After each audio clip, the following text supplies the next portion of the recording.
Andrew Lloyd Webber's old writing partner Tim Rice had also found success hard to come by with the musical Blondell.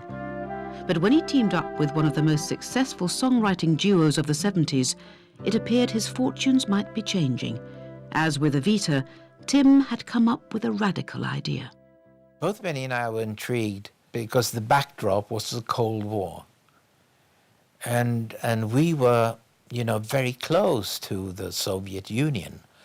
The threat was very tangible from Stockholm, much more so than from London, I think.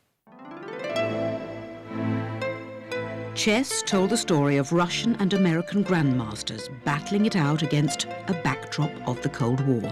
An ambitious premise for a musical. The story became convoluted, and I think a lot of people didn't quite get it, you know. And chess can be pretty terrifying to a lot of people, just the mention of the word. One of the problems chess has had is it is a complicated story. It's quite a grown-up story, I like to think.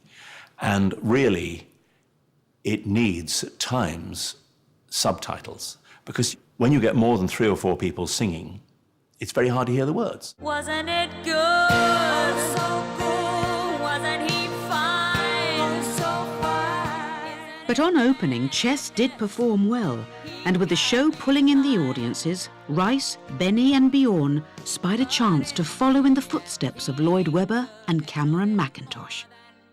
After the show's success in London, the Broadway production of Chess opened in a blaze of optimism. Is there a new word on Broadway for success? Yes, chess. But this weekend, after only 2 months, Chess is expected to close. Killed, it's claimed, by the critics, who, with 1 or 2 notable exceptions, didn't like what they saw and heard, and said so in savage manner. A lot of critics were very pissed off with the fact that the British invasion, Andrew Lloyd Webber, Cameron Mackintosh dominated, you know, the Broadway scene, and they certainly did not like that. And so here comes a musical that's from Europe and very vulnerable, and a musical that's easy to kill. Derided by the critics as turgid and overblown, Chess had another problem: its timing. By the late 80s, a musical set against a backdrop of the Cold War suddenly seemed horribly out of tune.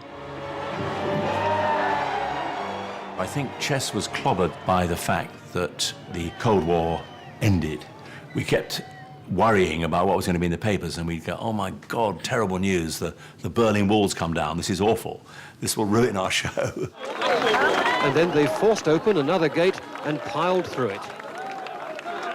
The bloody Iron Curtain had to come down and ruin the whole thing for us. So it was bad timing. Chess ultimately failed in its ambition.